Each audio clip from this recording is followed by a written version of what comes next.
여러분, 예수를 읽는 시간이라는 책이 있거든요. 이 책을 보면 이런 대목이 나옵니다. 우리가 인생을 살아가면서 경험하는 이 행복이 있잖아요. 이 행복을 크게 두 가지로 구분해서 우리가 생각을 할 수 있다는 그런 대목이 하나가 나옵니다. 이런 내용이에요. 이 하버드 대학교의 이 심리학자 데니얼 길버트라는 사람이 한번 우리가 그렇게도 이제 행복을 추구하고 행복을 얻기 위해서 살아가는데 이 행복은 어떤 걸까? 이 행복을 한번 연구를 해본 겁니다. 여러분, 이 행복을 연구한다고 했을 때 여러분, 이 세상에서 우리가 가장 크게 이 행복을 느낄 때가 있다면 언제일까요? 언제라고 생각하세요? 대박 터질 때, 이런 거죠. 네, 그냥 간단히 말하면, 솔직하게 얘기하면 복권 당첨될 때, 이런 때 아니겠어요, 그렇죠? 이 심리학자 데니얼 길버트도 지금 우리와 똑같은 생각을 한 겁니다.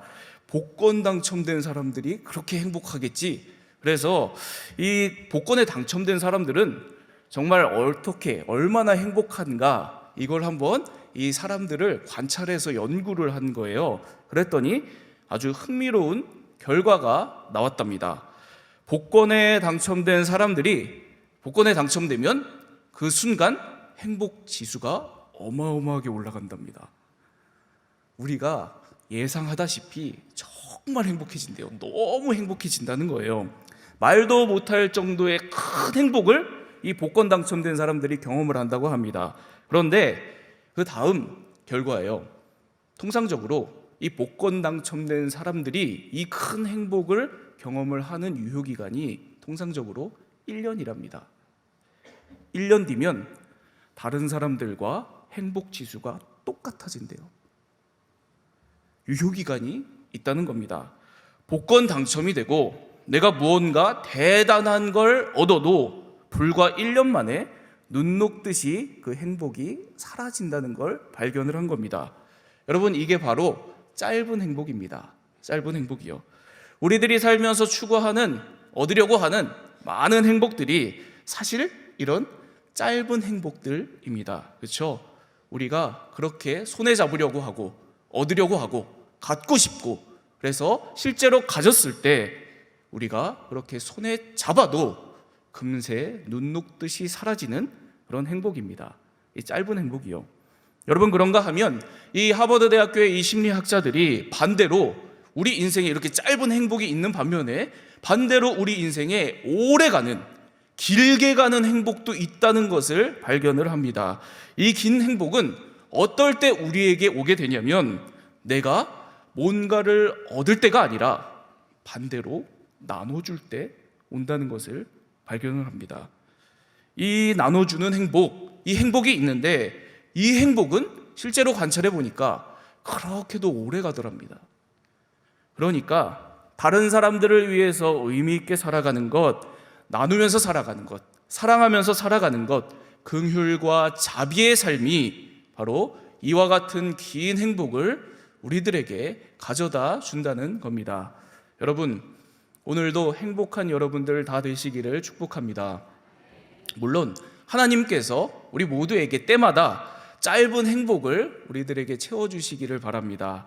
그렇지만 여러분, 그게 우리 행복의 전부가 아니기를 바랍니다. 짧은 행복보다 더 중요한 것, 늘 저와 여러분들에게 하나님께서 긴 행복을 날마다 채워주시기를 축복합니다.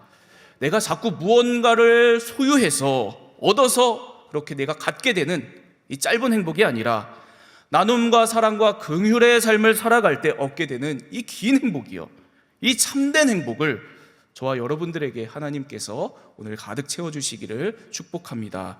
그래서 하늘의 참된 복을 누리는 이 팔복의 사람들로 살아가는 우리 모두가 다 되기를 축복합니다.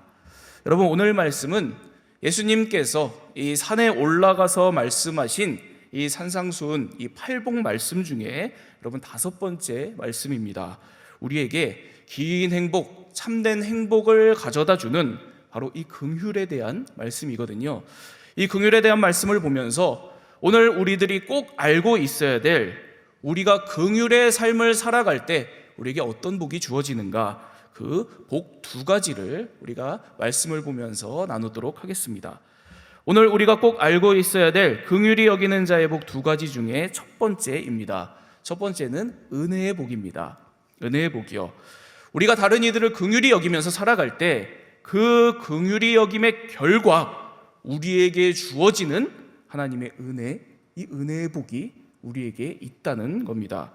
우리 오늘 말씀 5장 7절 우리 함께 읽겠습니다. 시작. 긍휼히 여기는 자는 복이 있나니 그들이 긍휼히 여김을 받을 것이미요. 여러분, 예수님께서 이렇게 말씀하고 계시죠. 긍휼히 여기는 자는 복이 있다. 여러분, 간단한 말씀이잖아요. 예수님의 이 말씀 이런 뜻입니다. 다른 사람을 긍휼히 여기면서 살아가는 사람, 그 사람에게는 복이 있다는 겁니다. 특별히 연약한 사람을, 또 아픈 사람을, 가난한 사람을, 소외된 사람을, 그리고 더 나아가서 나와 원수된 사람을, 내가 가까이 하고 싶지 않은 사람을 내가 긍휼히 여기면서 살아갈 때, 그 긍휼히 여기면서 살아가는 자에게는 복이 있다. 지금 이 말씀이잖아요. 그리고 우리가 누군가를 이렇게 긍휼히 여기면서 살아갈 때 우리에게 복이 주어지는데, 그 복은 바로 하나님의 긍휼이라고 지금 말씀하고 계십니다.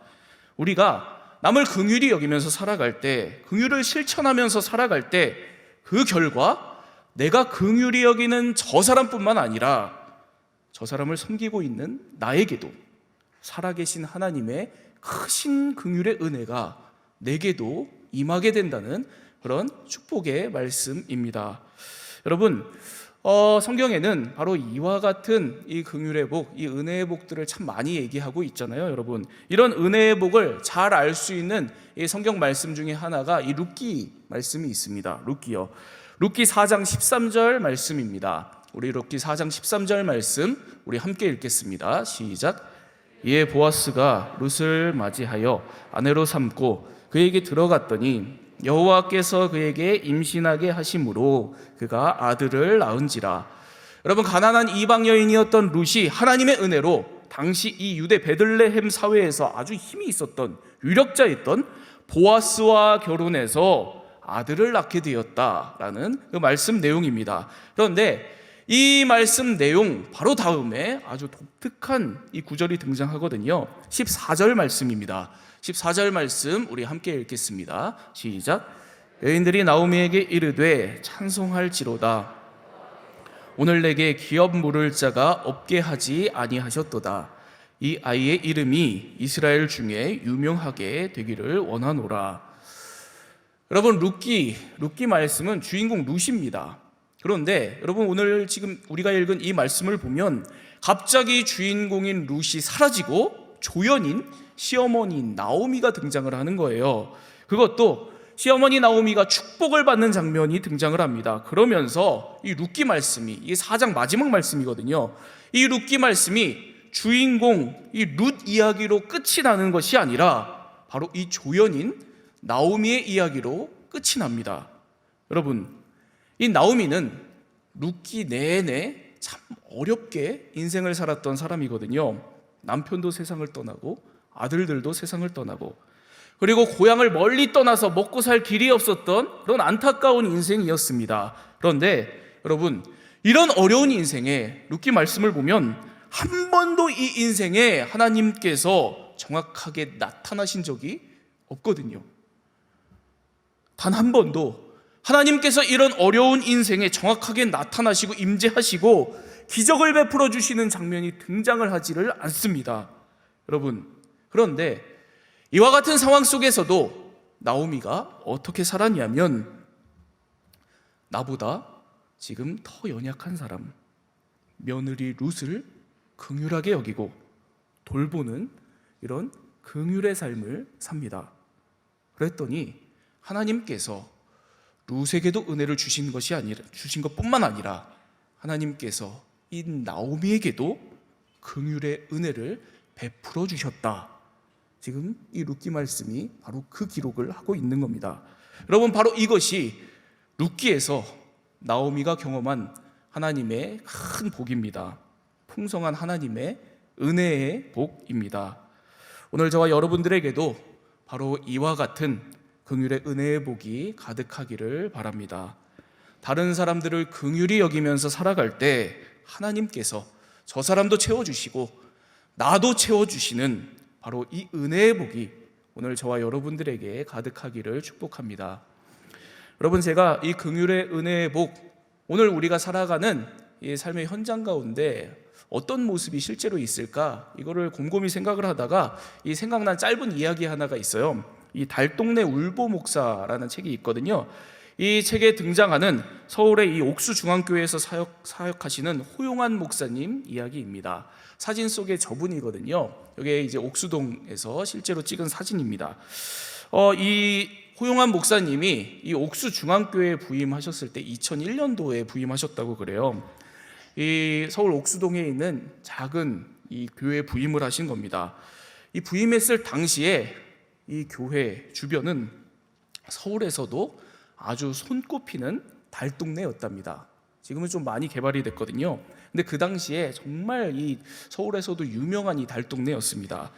그리고 이 목사님께서 실제로 이 교회 부임을 해서 보니까 교회에 어려움이 있어서 많은 교인들이 떠났던 그런 상황이었답니다. 그리고 교회에 빚이 10억이나 있었다는 것을 발견을 하게 됐대요. 여러분, 교인이 많이 떠나고 지금 교회에 나오는 성도들 150여 명 정도밖에 되지 않는 교회였습니다. 그리고 교회 빚이 이 10억이나 있었던 겁니다. 이 달동네에 있었던 이 교회가요. 이 너무도 참 어려웠던 그 목회 현장에 담임 목사님으로 부임을 하시게 된 겁니다. 이 목사님이, 이 호용한 목사님이 그래서 부임하셔서 어떻게 했을까요? 어떻게 했을까요? 이 교회 목회를 맨날 우셨답니다. 너무 힘들어서. 그리고 울면서 그렇게도 자기 신세 한탄을 하셨대요. 하나님이 왜 나를 이곳에 보내셨는가? 왜 이런 곳에 나를 보내셨는가? 내가 아무것도 할 수가 없는데 내가 뭘 할 수 있나? 이러면서 계속 이런 넋두리를 늘어놓으시면서 신세 한탄을 하고 계속 울기만 하셨답니다. 그런데 이렇게 신세 한탄을 하면서 목회를 그냥 계속 주어진 대로 하고 있는데, 그런데 자꾸 교회에 특별한 전화가 이 때때로 반복해서 오더래요. 그게 어떤 전화였냐면 동네 주민센터 직원의 전화였답니다. 동네 주민센터 직원이 그 달동네에 혼자 살고 있었던 그 어르신들이 홀로 세상을 떠나게 되면, 그러면 가족도 전화를 안 받고 어디에 연락을 할 데가 없으니까, 그래서 누가 이걸 수습해 줄 사람이 없으니까 교회에 전화를 해서 혹시 도와줄 수 없냐고 그렇게 반복해서 전화를 하더라는 거예요. 그래서 그때마다 이 목사님께서 선한 마음으로 수습해주고 또 수습해주고 그렇게 그걸 감당하셨답니다. 이분들이 외롭게 그래도 세상을 떠나면 안 된다, 도와줘야겠다, 이 긍휼의 마음을 가지고 계속해서 도와주셨답니다. 그러면서 이분이 계속 이렇게 이 긍휼한 마음으로 이 일을 계속 하다가, 그러다가 무언가 더 적극적으로 도울 수 있는 방법이 없을까 이 생각을 하시고 어느 날 우유 배달을 떠올리셨답니다. 우유 배달이요. 매일 이 독거 어르신들에게 우유를 공짜로 배달시켜 드리는 일을 해야 되겠다, 이렇게 생각을 하신 거예요.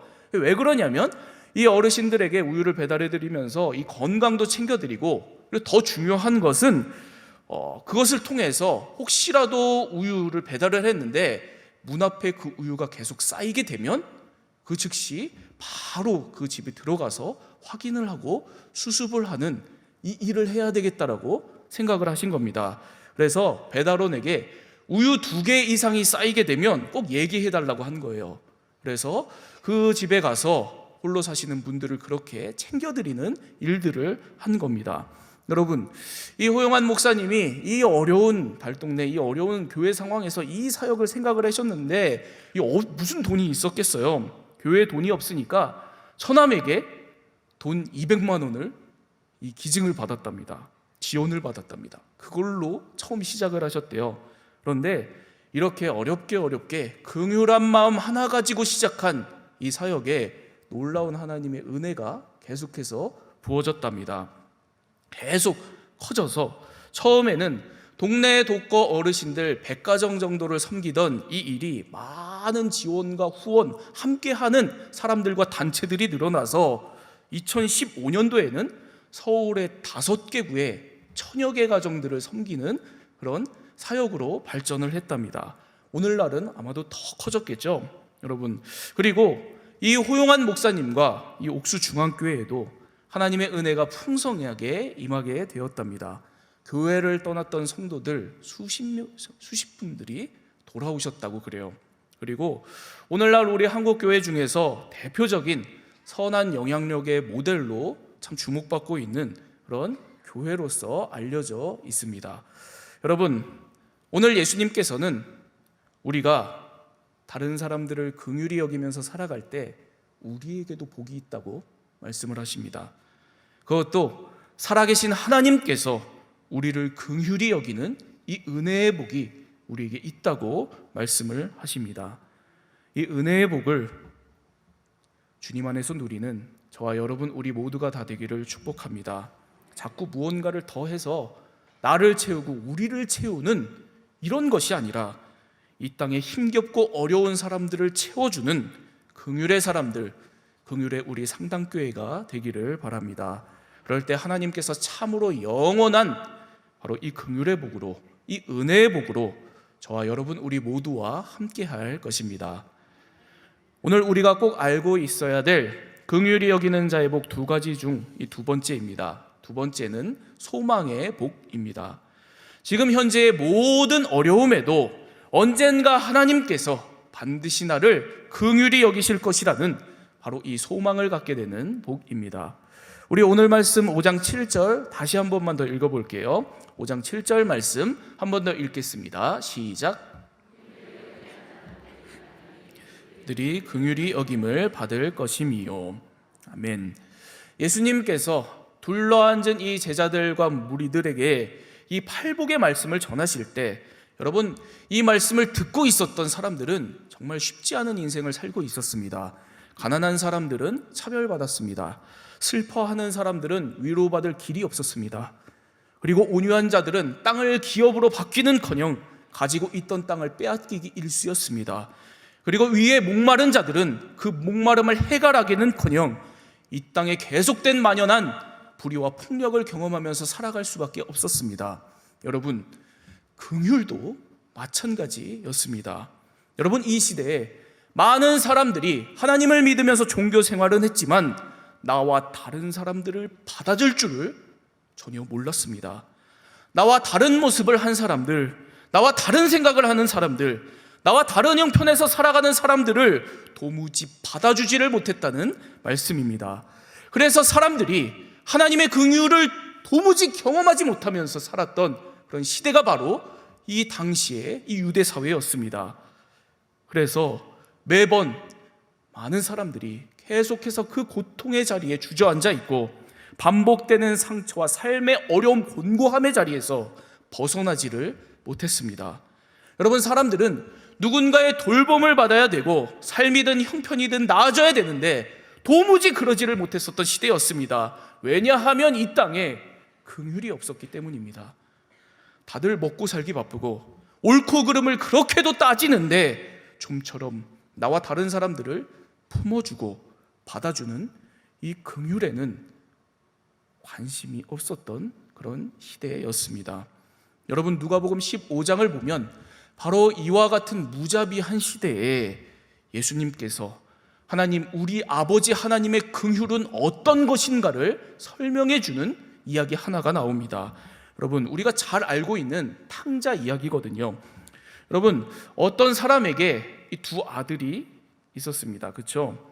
그런데 이 둘째 아들이, 두 아들 중에 둘째 아들이 아버지의 유산을 가지고 가서 다 탕진하고 정말 방탕한 이 짐승 같은 삶을 살다가 돌아와요. 간신히 이 아버지의 집으로 돌아오는 내용입니다. 여러분, 바로 이와 같은 상황에서 이 방탕한 아들이 돌아올 때 이때 아버지가 어떻게 아들에게 나아가는지 우리 말씀 한 구절 보도록 하겠습니다. 누가복음 15장 20절입니다. 우리 함께 읽겠습니다. 시작. 아직도 거리가 먼데 아버지가 그를 보고 측은히 여겨 달려가 목을 안고 입을 맞추니. 아들이 집에 돌아오고 있을 때 아직도 거리가 한참을 먼데 아버지가 그를 멀리서 보고 바로 달려갔답니다. 그리고 끌어안았다, 품어주었다. 이 말씀 기록하고 있습니다. 아주 감격적인 장면이잖아요, 여러분. 그런데 여러분, 여기 보면 아버지가 아들을 향해 달려갈 때 등장하는 이 표현, 중요한 표현이 하나 등장을 합니다. 그를 보고 측은히 여겨. 이 아들을 보고 불쌍히 여겼다는 겁니다. 여러분, 그런데 여기 이 불쌍하다고 하는 이 측은히 여겼다는 이 말은 그냥 내 아들이 방황하다가 돌아와서 고생했겠지, 힘들었겠지, 그 정도의 긍휼함을 이야기를 하는 것이 결코 아닙니다. 여러분, 신명기 21장 20절에서 21절을 보면 패역하고 방탕한 아들은 그 부모와 성읍의 모든 사람들이 그 아들을 돌로 쳐 죽여야 된다는 이 율법이 있거든요. 모세 율법이 있습니다. 여러분, 그러니까 오늘 말씀, 지금 이 상황은 이런 겁니다. 지금 이 아들은 죽게 된 겁니다. 죽을 상황인 거예요. 자신이 죽을 자리로 지금 찾아온 겁니다. 여러분, 그러니까 이 죽을 지경에 처한 아들에게 달려간 아버지가 갖고 있었던 측은히 여기는 마음, 이 긍휼의 마음은 죽을 지경에 처한 내 아들을 지금 살리려는 이 애타는 긍휼의 마음인 겁니다. 이렇게도 너무도 애타는 이 긍휼한 마음으로 아들에게 달려가서 아들을 품어주고 이 아들을 살리려는 겁니다.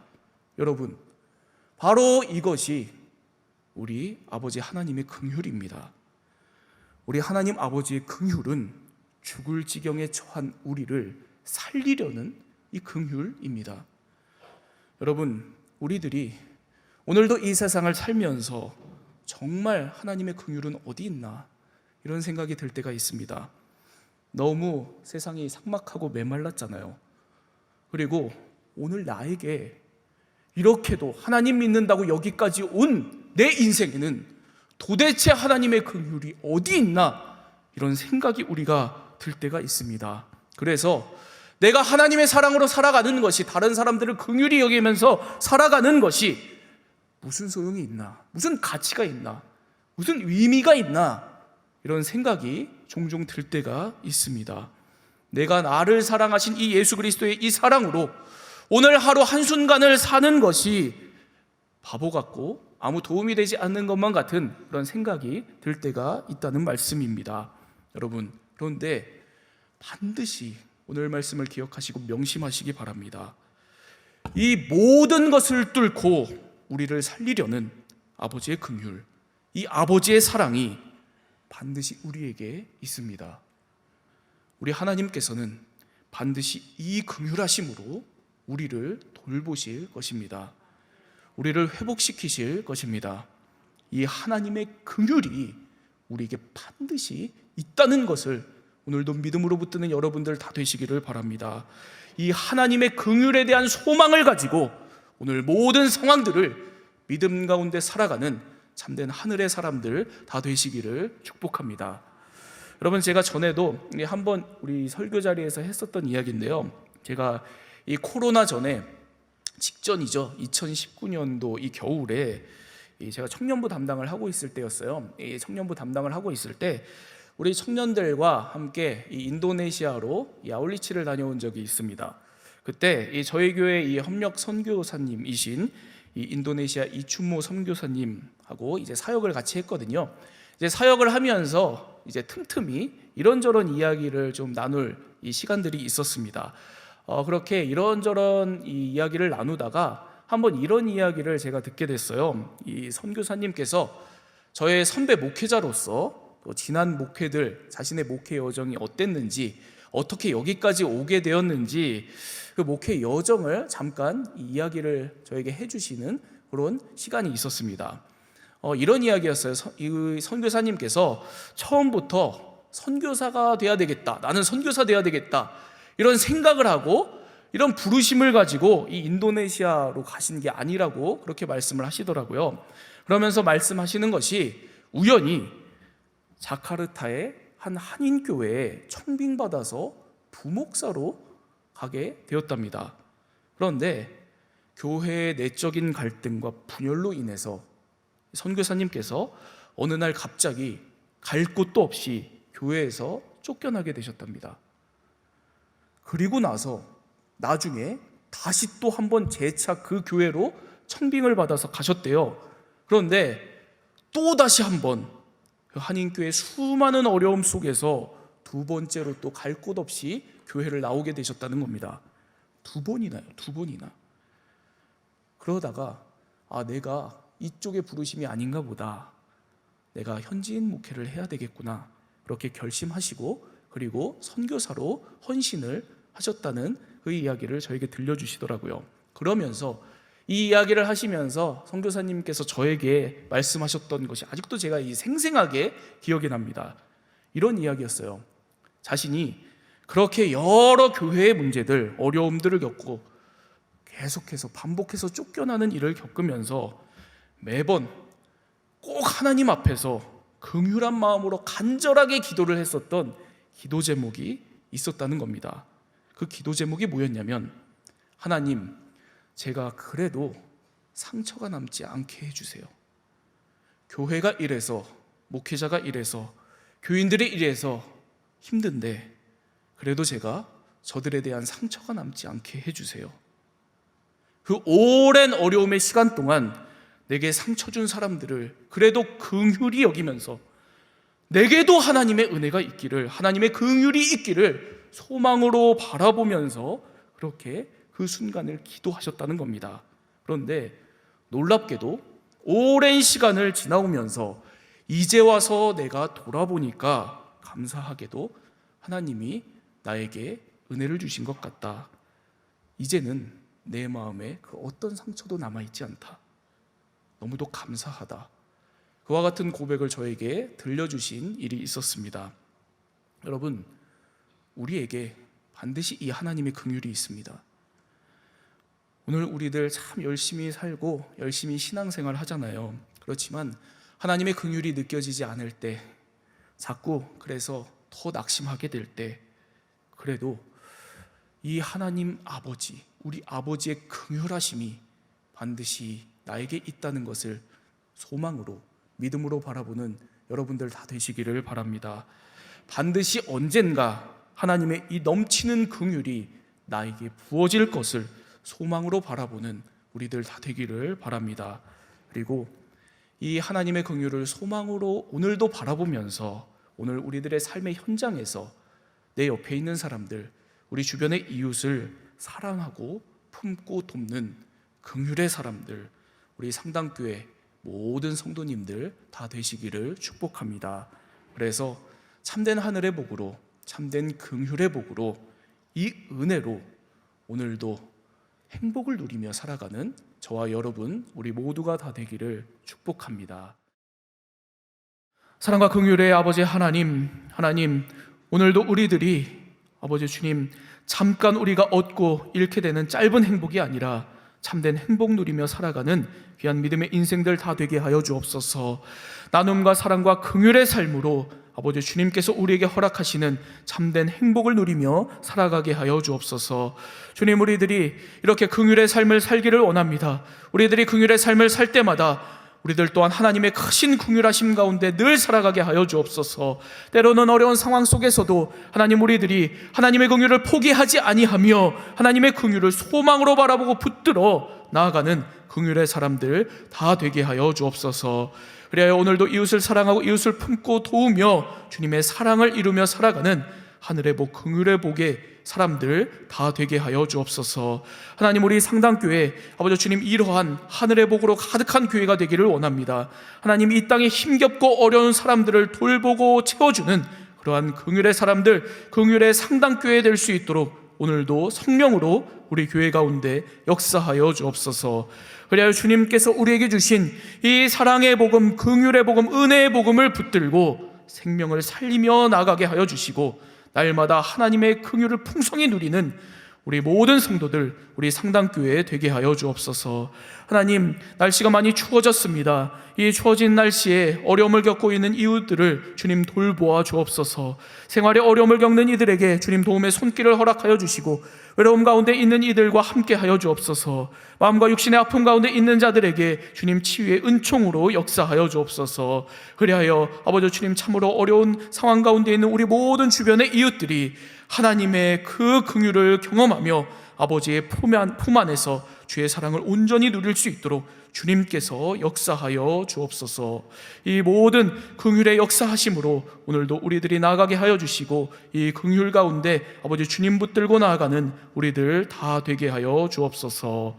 우리 주 예수 그리스도의 이름으로 기도합니다. 아멘.